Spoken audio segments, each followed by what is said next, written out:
We definitely need to be finishing as towards the front as possible. And I do think here we have a really good shot at that. Watkins is a track that our car is strong at. I actually got my first win in a Ford right here, Watkins Glen, back in 2018 when I was driving for Multimatic. Been a good track record here. These walls come a lot faster than you'd expect them to. These curbs were bright red this morning.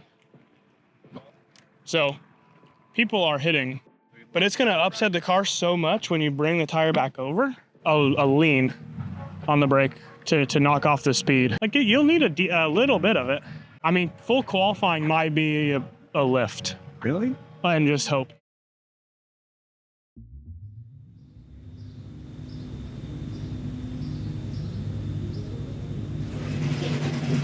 Beat it up. Now it is.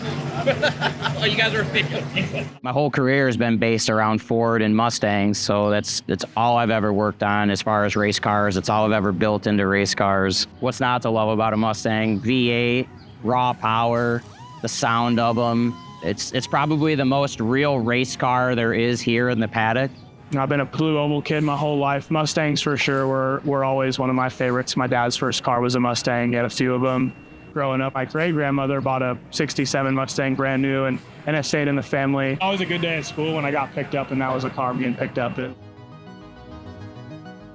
Multimatic and Full Performance have really stepped up and gave us a really good platform for this new Dark Horse GT4 car. The bar has certainly been raised. We have a much higher ceiling now.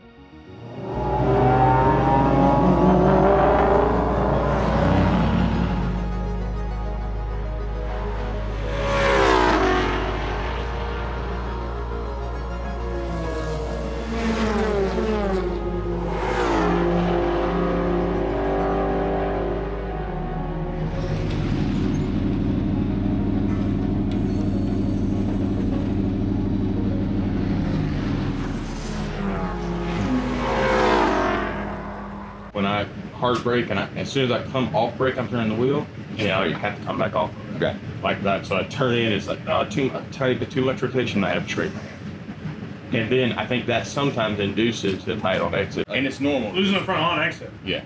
And it is 100% normal. Kind of offset each other. He's like, we know how to make a carve in the middle, but we can't lose any entry stability. It's pretty decent right now. I think we need some rear rebound back in it. I think potentially we need some rear flippers. I think if you just stiffen the rear. Rebound and compression both in it.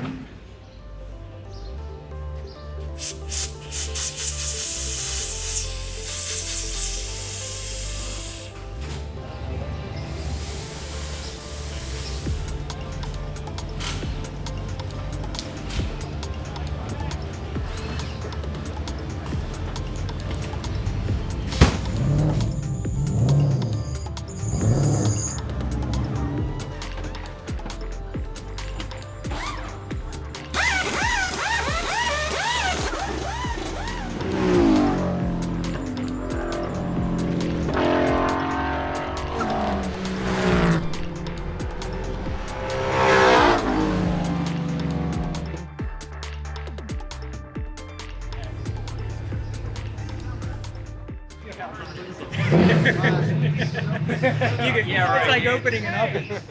I would rather have a looser car than a tighter car. Well, like I thought we were maybe a little bit free there.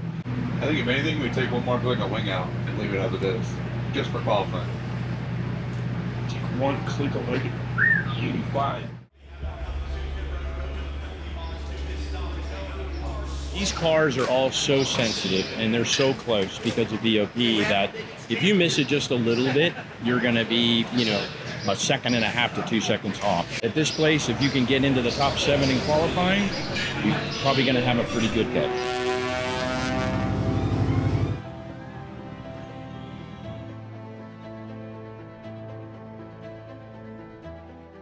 Qualifying is what I just want to be alone, sitting in the car, kind of getting ready, getting prepped to do what I need to do. I wouldn't say I'm an overly nervous person, but it's the time where for sure I get the butterflies. Red flags are not uncommon in qualifying.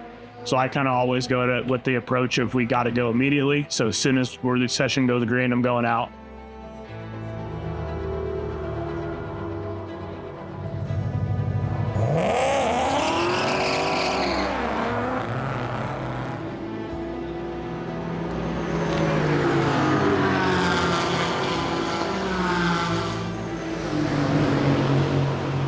didn't get alpha one.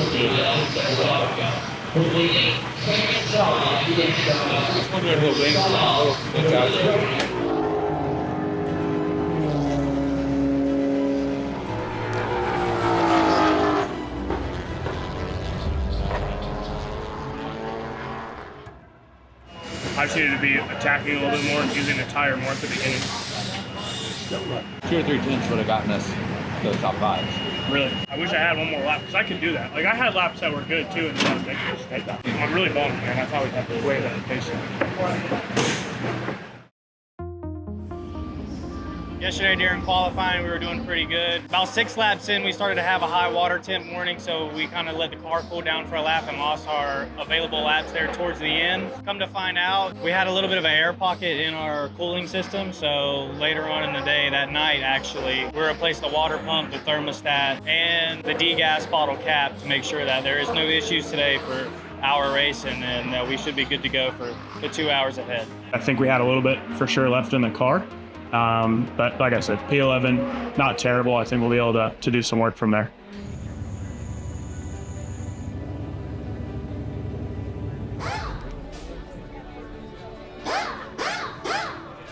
Fan Central down here in Watkins Glen. We are in New York, 3.4 miles, 11 turns.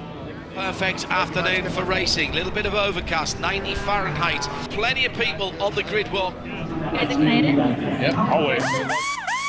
Really have to keep your eyes open, especially when the green flag flies. This track is known for great opportunities to make moves, and we have a full grid of cars that are out there looking to do just that. Here we go. The green flag with an hour and 56 still to go, and it's a good start.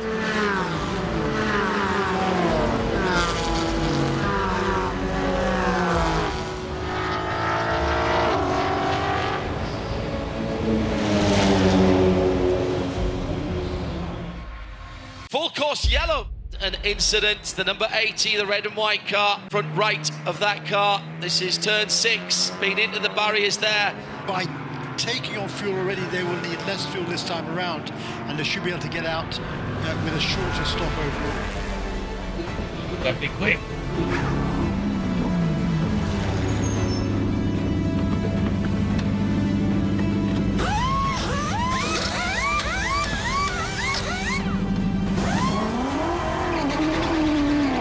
Green flag is black out, and we are racing again.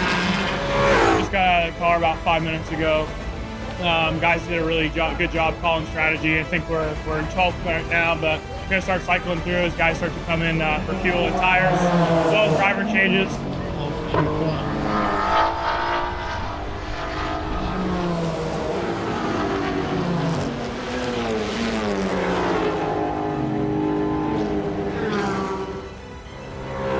Lovely at the moment, but on the flip of a coin, things can change here. Hey, fuel! He's run out of fuel. It's a fuel issue.